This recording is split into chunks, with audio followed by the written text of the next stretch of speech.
Hi everyone, welcome to management class. In previous video, I explained about the characteristics of management. In this video, I want to explain the next content, objectives of management. The every organization have their own objectives. The management is responsible for achieve them. The organization should consider the stakeholders' interest. The stakeholders like government, shareholders, employees, customers, and all other persons. ಒಂದು ಸಂಘಟನೆ ಅಂತಂದರೆ ಆ ಸಂಘಟನೆಗೆ ಸಂಬಂಧಪಟ್ಟಂತೆ ಅನೇಕ ಆಸಕ್ತಿದಾರರನ್ನು ಒಳಗೊಂಡಿರ್ತದೆ. ಈ ಒಂದು ವಿಡಿಯೋದಲ್ಲಿ ಸಂಸ್ಥೆಯ ಪ್ರಮುಖ ಉದ್ದೇಶಗಳು ಏನಿದ್ದಾವೆ ಅಥವಾ ನಿರ್ವಹಣೆಯ ಪ್ರಮುಖ ಉದ್ದೇಶಗಳು ಏನಿದ್ದಾವೆ ಅನ್ನುವಂತಹದ್ದನ್ನು ತಿಳ್ಕೊಳ್ಳುವಂತಹದ್ದು. ಆ ನಿರ್ವಹಣೆಯ ಉದ್ದೇಶಗಳು ಕ್ರಮೇಣವಾಗಿ ಆಸಕ್ತಿದಾರರ ಒಂದು ಹಿತಾಸಕ್ತಿಗಳನ್ನು ಪರಿಗಣಿಸಿ ಸಂಸ್ಥೆಯ ಉದ್ದೇಶಗಳನ್ನು ಸಾಧಿಸುವಂತಹದ್ದನ್ನು ಒಳಗೊಂಡಿರ್ತದೆ. ಅದು ಅಲ್ಲದೆ ಸಾಮಾಜಿಕ ಉದ್ದೇಶಗಳನ್ನು ಸಹಿತವಾಗಿ ಇದು ಪೂರೈಸುವ ಬಾಧ್ಯತೆಯನ್ನು ಒಳಗೊಂಡಿದೆ. Yes, the management is a obligation for the achieve the all objectives. It may be organisational object, social objects and the personal object. ಈ ಬಾಧ್ಯತೆಗಳು ಏನಿದಾವೆ ಯಾವುಗಳನ್ನು ಅಂದರೆ ಸಂಘಟನಾತ್ಮಕ ಉದ್ದೇಶಗಳನ್ನು ಪೂರೈಸುವುದು, ಸಾಮಾಜಿಕ ಉದ್ದೇಶಗಳನ್ನು ಪೂರೈಸುವುದು ಮತ್ತು ವೈಯಕ್ತಿಕ ಉದ್ದೇಶಗಳನ್ನು ಪೂರೈಸುವುದು. ಈ ಸಂಘಟನಾತ್ಮಕ ಉದ್ದೇಶಗಳು ಅನ್ನುವಂತಹದ್ದು ಏನಿದೆ, ಇವುಗಳು ಆರ್ಥಿಕ ಉದ್ದೇಶಗಳನ್ನು ಒಳಗೊಂಡಿರುತ್ತದೆ. Yes, the organisational objectives mainly involve the economical objectives. The economical objectives is like survival, profit and growth. ಈ ಆರ್ಥಿಕ ಉದ್ದೇಶಗಳ ಅನ್ನುವಂತಹದ್ದು ನಾವೇನಾದರೂ ನೋಡಬೇಕಾದ್ರೆ ಒಂದು ಅಸ್ತಿತ್ವ ಅನ್ನುವಂತಹದ್ದು ಬರ್ತದೆ, ಒಂದು ಲಾಭ ಅನ್ನುವಂತಹದ್ದು ಬರ್ತದೆ, ಒಂದು ಬೆಳವಣಿಗೆ ಅನ್ನುವಂತಹದ್ದು ಬರ್ತದೆ. ಈ ಎಲ್ಲ ಉದ್ದೇಶಗಳನ್ನ ಸಾಧಿಸುವಂತಹ ಒಂದು ಜವಾಬ್ದಾರಿ ಅಂತ ಹೇಳಿ ಕರಿಬಹುದು ಅಥವಾ ಬಾಧ್ಯತೆ, ಆಬ್ಲಿಗೇಷನ್ ಆರ್ ರೆಸ್ಪಾನ್ಸಿಬಿಲಿಟಿ ಅನ್ನುವಂತಹದ್ದು ಯಾವುದಕ್ಕಿದೆ ಅಂದರೆ ಅದು ಮ್ಯಾನೇಜ್ಮೆಂಟ್ಗಿದೆ ಅನ್ನುವಂತಹದ್ದು ತಿಳ್ಕೊಳ್ಬೇಕಾಗ್ತದೆ. ಎಸ್, ಇನ್ನು ನಾವು ದ್ವಿತೀಯ PUCಯ ಒಂದು ಸಿಲೆಬಸ್ ದೃಷ್ಟಿಯಿಂದ ಇದನ್ನ ಎಷ್ಟು ಮಾರ್ಕ್ಸ್ಗೆ ಕೇಳಬಹುದು ಅಂತಂದರೆ, yes, it can be asked for 2 marks. Mention any 2 objectives of management. ಯಾವುದಾದ್ರೂ 2 ಉದ್ದೇಶಗಳನ್ನು, ನಿರ್ವಹಣೆ ಯಾವುದಾದ್ರೂ 2 ಉದ್ದೇಶಗಳನ್ನು ತಿಳಿಸಿ ಅಂತ ಹೇಳಿ ಕೇಳ್ಬೋದು. ಕರ್ನಾಟಕ ಸ್ಟೇಟ್ ಬೋರ್ಡ್ ಏನಿದೆ ಅದರ ಪ್ರಕಾರವಾಗಿ ಹೇಳೋದಾದರೆ ಅಕಸ್ಮಾತ್ ಇದನ್ನು ಏನು ಮಾಡಬಹುದು ಅಂತಂದರೆ ಇನ್ ಕೇಸ್ 4 marks ಸಹಿತವಾಗಿ ಇದನ್ನು ಕೇಳಬಹುದು. 4 ಅಂಕಗಳಿಗೂ ಇದನ್ನು ಕೇಳುವಂತಹದ್ದು. ಎಸ್, ಆಬ್ಜೆಕ್ಟಿವ್ಸ್ ಒಳಗೆ ನಾವು ಎಷ್ಟು ವಿಧಗಳನ್ನು ಕಾಣ್ತಾ ಇದ್ವಿ? 3 ವಿಧಗಳು: ಆರ್ಗನೈಜೇಷನಲ್, ಸೋಷಿಯಲ್ ಆ್ಯಂಡ್ ಪರ್ಸನಲ್. ಈ ಆರ್ಗನೈಜೇಷನಲ್ ಅನ್ನುವಂತಹದ್ದು ಎಷ್ಟು ವಿಧಗಳಲ್ಲಾಗಿ ವಿಂಗಡಿಸ್ತಾ ಇದ್ದೀವಿ ಅಂತಂದರೆ 3 ವಿಧಗಳು. ಇವುಗಳನ್ನು ಹೇಳ್ತಾ ಇದ್ದೀನಿ. ಯಾವುದಂದರೆ ಎಕನಾಮಿಕಲ್ ಆಬ್ಜೆಕ್ಟಿವ್ಸ್ ಅಂತಲೂ ನಾವೇನು ಮಾಡ್ತೀವಿ, ಇದನ್ನು ಕನ್ಸಿಡರ್ ಮಾಡ್ತೀವಿ. Yes, these objectives are consider as economical objectives. Yes, organisational objectives ಅಂದರೂ ಒಂದೇ, ಎಕನಾಮಿಕಲ್ ಆಬ್ಜೆಕ್ಟಿವ್ಸ್ ಅಂದ್ರೂ ಒಂದೇ. ಸಂಘಟನಾತ್ಮಕ ಉದ್ದೇಶಗಳು ಮತ್ತು ಆರ್ಥಿಕ ಉದ್ದೇಶಗಳು ಒಂದೇ ರೀತಿಯಾಗಿ ಇರುವಂತಹದ್ದು. ಅಸ್ತಿತ್ವ, ಲಾಭ ಮತ್ತು ಬೆಳವಣಿಗೆ. ಹಾಗಾದರೆ ಅಸ್ತಿತ್ವ ಅಂದರೆ ಏನು? What is a survival? It is the most important content. The every organisation is main objective is the every organisation are the basic objectives is survival. ಪ್ರತಿಯೊಂದು ಸಂಸ್ಥೆಯ ಒಂದು ಮುಖ್ಯ ಉದ್ದೇಶ ಏನು ಅಂತಂದರೆ ಅಸ್ತಿತ್ವವನ್ನು ಉಳಿಸಿಕೊಳ್ಳುವಂತಹದ್ದು. Exist in future. ಯಾವುದರಲ್ಲಿ ಭವಿಷ್ಯದಲ್ಲಿ ನಮ್ಮ ಕಂಪನಿ ಯಾವಾಗಲೂ ಏನಾಗಿರಬೇಕು, ನೆಲೆಯೂರಿರಬೇಕು ಅನ್ನುವಂತಹದ್ದು. Exist in the future. ನಾವು ಎಕ್ಸಿಸ್ಟ್ ಆಗಬೇಕಂದ್ರೆ ಏನು ಮಾಡಬೇಕು? ಇವತ್ತು ಇರಬೇಕು, ಟುಡೇ ಆ್ಯಂಡ್ ಟುಮಾರೋ. ಇವತ್ತು ಇರಬೇಕು ಮತ್ತು ನಾಳೆನೂ ಇರಬೇಕಂದ್ರೆ ನಾವೇನು ಬಂಡವಾಳ ಹಾಕಿದ್ದೀವಿ, ನಾವು ಏನು ಬಂಡವಾಳ ಹಾಕಿದ್ದೀವಿ ಅಥವಾ ಖರ್ಚು ಮಾಡ್ತಾ ಇದ್ದೀವಿ, ಸೊ ಅದಕ್ಕೆ ತಕ್ಕಂತೆ ನಮಗೇನು ಬೇಕಾಗಿದೆ ಅಂದರೆ ರೆವೆನ್ಯೂ ಹೆಚ್ಚಿಗಿರಬೇಕು. ರೆವೆನ್ಯೂ ಆದಾಯ ಏನಾಗಬೇಕಾಗ್ತದೆ, ರೆವೆನ್ಯೂ ಹೆಚ್ಚಿಗೆ ಪಡ್ಕೊಂಡಾಗ ಮಾತ್ರ ನಮಗೇನಾಗ್ತದೆ ಸರ್ವೈವಲ್ ಇರಲಿಕ್ಕೆ ಅಂದರೆ ಅಸ್ತಿತ್ವದಲ್ಲಿ ಇರಲಿಕ್ಕೆ ಸಾಧ್ಯ ಆಗಿರುವಂತಹದ್ದು. ಎಸ್, ಇಲ್ಲಿ ನೋಡೋದಾದರೆ the basic objectives of any organisation is to ensure that continuous to survive and exist in the future. It is the most important. The continuous to survive and exist in the future. Yes, survival is possible only. The only content is what? Survival is the possible when organization is able to earn enough revenue to over its cost. Enough revenue to over its cost. ಅಂದರೆ ಇದು ಮಾಡುವಂತಹ ಒಂದು ಸಂಸ್ಥೆ ಏನಿದೆ, ಈ ಸಂಸ್ಥೆ ಮಾಡುವಂತಹ ಅನ್ನುವಂತಹ ಒಂದು ಕಂಪನಿ ಅಥವಾ ಸಂಸ್ಥೆ ಏನಿದೆ, ಇದು ಮಾಡುವಂತಹ ವೆಚ್ಚ ಕಾಸ್ಟ್ ಏನಾಗಿರಬೇಕು, ಕಡಿಮೆ ಇದ್ದು ಆದಾಯ, ಯಾವುದು ರೆವೆನ್ಯೂ, ಆದಾಯ ಏನಾಗಿರಬೇಕಾಗ್ತದೆ, ಹೆಚ್ಚಿರಬೇಕಾಗ್ತದೆ. ಈ ಆದಾಯ ಹೆಚ್ಚಾಗುವಂತೆ ನೋಡಿಕೊಳ್ಳುವುದರ ಉದ್ದೇಶ ಯಾವುದರಾಗಿರಬೇಕು, ಮ್ಯಾನೇಜ್ಮೆಂಟ್. ಅದಕ್ಕಾಗಿ ನಾವು ಏನಂತ ಕರಿತಾ ಇದ್ದೀವಿ ಅಂದರೆ ಸರ್ವೈವಲ್. ಹೀಗಿದ್ದಾಗ ಮಾತ್ರ ಏನಾಗ್ಲಿಕ್ಕೆ ಸಾಧ್ಯ, ಸರ್ವೈವಲ್. ಈ ಪಾಯಿಂಟ್ ಸರ್ವೈವಲ್ ಒಳಗೆ ಪಾಯಿಂಟನ್ನು ನೆನಪಿಡಬೇಕಾಗಿದ್ದು ಯಾವುದು, only one content. The organisation is able to earn enough revenue over its cost.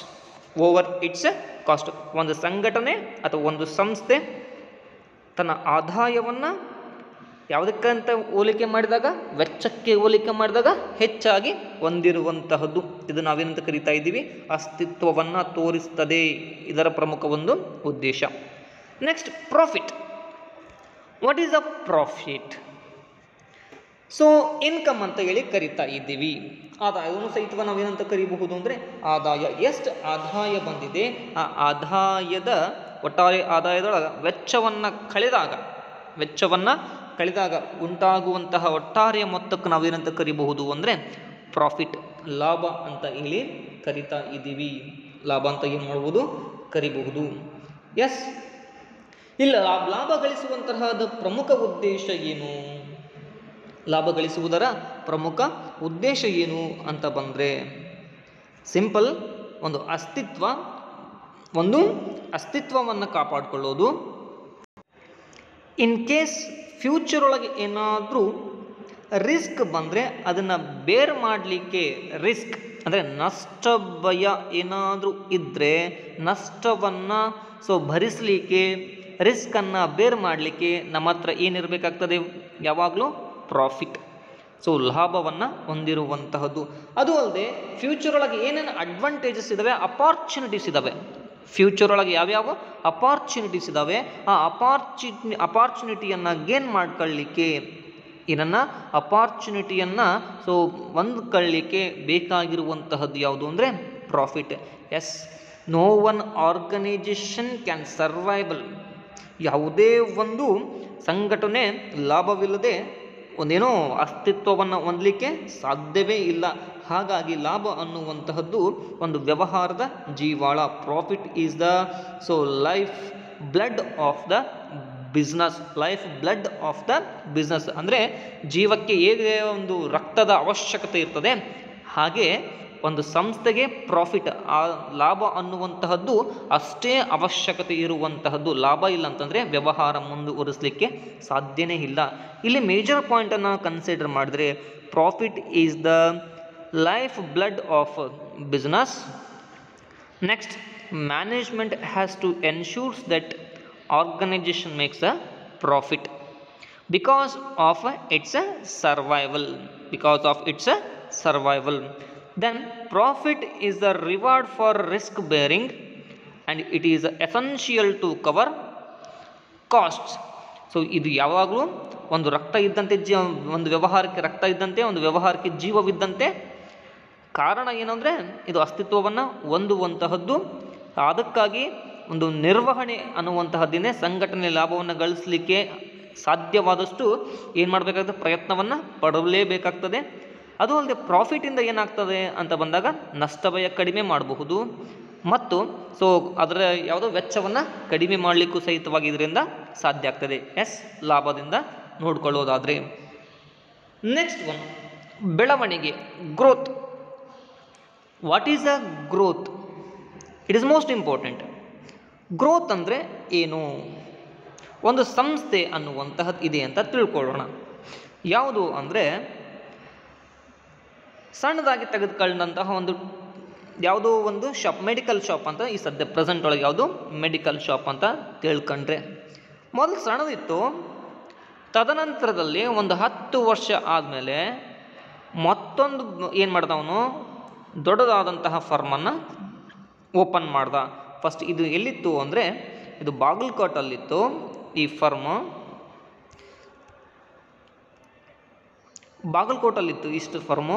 ನಂತರ ಬೆಂಗಳೂರಲ್ಲಿ ಆಯಿತು, ನಂತರ ಚೆನ್ನೈಯಲ್ಲಿ ಆಯಿತು. ಸೊ ಇದು ನಾವು ಏನಂತ ಕರಿಬಹುದು ಅಂತ ನೋಡಿದಾಗ ಬೆಳವಣಿಗೆ. ಸೊ ಹೇಗೆ ಬೆಳವಣಿಗೆ ಆಯಿತು?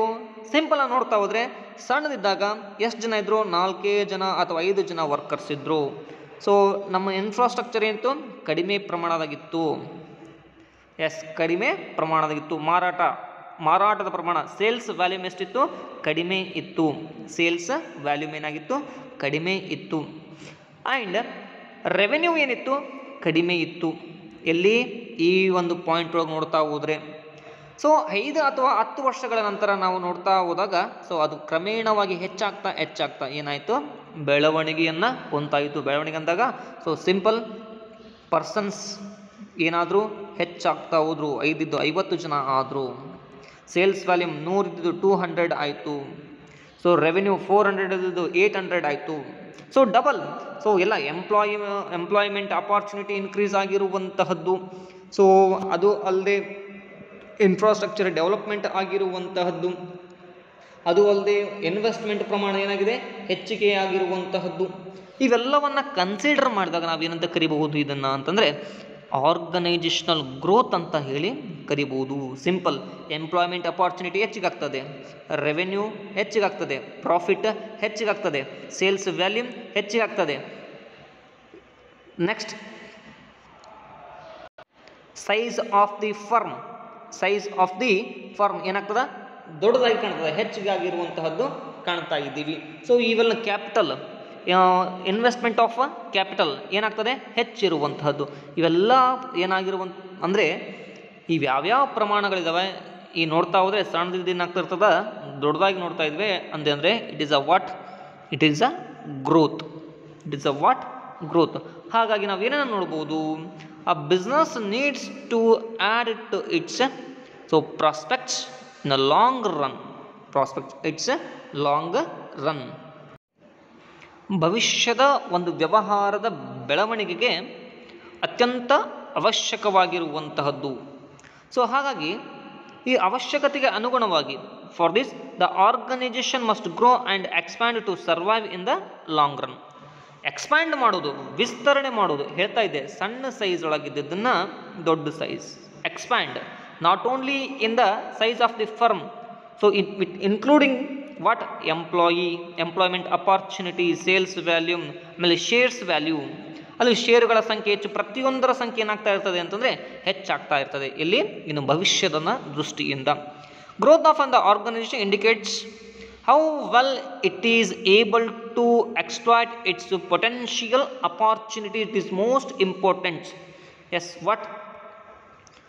The firm, how will it is able to exploit its potential opportunities ಅಂದರೆ ಭವಿಷ್ಯದಲ್ಲಿ ಇರುವಂತಹ ಒಂದು ಅವಕಾಶಗಳನ್ನು ಹೇಗೆ ಬಳಸ್ಕೊಳ್ಳಲಿಕ್ಕೆ ಅಥವಾ ಹೇಗೆ ಅವುಗಳನ್ನು ನಿರ್ವಹಿಸಲಿಕ್ಕೆ ಸಾಧ್ಯ ಇದೆ ಅನ್ನುವಂತಹದ್ದು ಇಲ್ಲಿ ನಮಗೇನಾಗ್ತದೆ? ತಿಳ್ಕೊಳ್ಳಲಿಕ್ಕೆ ಇದು ಸಾಧ್ಯ ಆಗಿರುವಂತಹದ್ದು. ಸಾಮರ್ಥ್ಯವನ್ನು ಸಂಪೂರ್ಣವಾಗಿ ಬಳಸ್ಕೊಳ್ಬೇಕು. Exploit its potential opportunity. ಒಂದು ಸಂಸ್ಥೆ ಅನ್ನುವಂಥ ಬೆಳವಣಿಗೆ ಹೊಂದಲೇಬೇಕಂತಂದರೆ ಅಲ್ಲಿ ಯಾವ್ಯಾವ ರಿಸೋರ್ಸಸ್ ಇದ್ದಾವೆ, like human resource and physical resource, ಮಾನವ ಸಂಪನ್ಮೂಲ ಮತ್ತು ಭೌತಿಕ ಸಂಪನ್ಮೂಲ, ಇವೆರಡೂ ಆಪ್ಟಿಮಮ್ ಯುಟಿಲೈಸೇಷನ್ ಮಾಡ್ಕೊಂಡು ಸಂಸ್ಥೆ ಬೆಳವಣಿಗೆ ಏನಾಗಬೇಕಾಗ್ತದೆ, ದೊಡ್ಡದಾಗಿ ಹೋಗಬೇಕಾಗ್ತದೆ. Yes, growth is measured in terms of, yes already ಹೇಳಿದೆ ನಾನು, ಯಾವುದರ ಮೂಲಕ ನಾವು ಗುರುತಿಸ್ತಾ ಇದ್ದೀವಿ. So measured in terms of sales volume, increase in number of employees, market share, number of products, increase in capital investment, increased in capital investment, etc.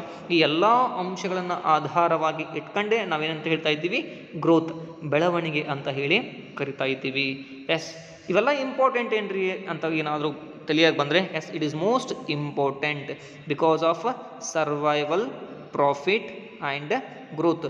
ಈ ಮೂರು ಅಂಶಗಳು ಎಕನಾಮಿಕ್ ರಿಲೇಟೆಡ್, ಈ ಮೂರು ಅಂಶಗಳನ್ನು ಸಾಧಿಸಬೇಕಾಗಿತ್ತಂದರೆ the organisation should work effective and efficient manner. Effective and efficient is like it involves the optimum utilization of human resource and physical resource. So ದಕ್ಷತೆಯಿಂದ ಮತ್ತು ಪರಿಣಾಮಕಾರಿಯಾಗಿ ಸಂಸ್ಥೆ ಅಸ್ತಿತ್ವದಲ್ಲಿ ಮತ್ತು ಲಾಭವನ್ನು ಗಳಿಸುವುದು, ಬೆಳವಣಿಗೆಯನ್ನು ಹೊಂದಲೇಬೇಕಾಗಿತ್ತಂದರೆ ಸಂಸ್ಥೆ ಏನು ಮಾಡಬೇಕಾಗ್ತದೆ, ಮಾನವ ಸಂಪನ್ಮೂಲವನ್ನು ಮತ್ತು ಭೌತಿಕ ಸಂಪನ್ಮೂಲವನ್ನು ಸಮರ್ಥವಾಗಿ ಬಳಸ್ಕೊಂಡಾಗ ಮಾತ್ರ ಇದೇನಾಗ್ತದೆ, ಸಾಧ್ಯ ಆಗುವಂತಹದ್ದು. ಯಾವುದರ ಮುಖ್ಯ ಉದ್ದೇಶ ಆಗಿದೆ ಅಂತಂದರೆ with the help of the main objective is management. ಯಾವುದರ ಸಹಾಯದಿಂದ, ಯಾವುದರ ಮುಖ್ಯ ಉದ್ದೇಶದಿಂದ ಅಂದರೆ ಅದು ನಿರ್ವಹಣೆಯ ಮುಖ್ಯ ಉದ್ದೇಶದಿಂದ, ಅದು ಸಂಘಟನಾತ್ಮಕ ಉದ್ದೇಶದ ಅಡಿಯಲ್ಲಿ ಬರುವಂತಹದ್ದು. Yes, the next content, the social objectives and personal objectives. I will explain in next video. Thank you.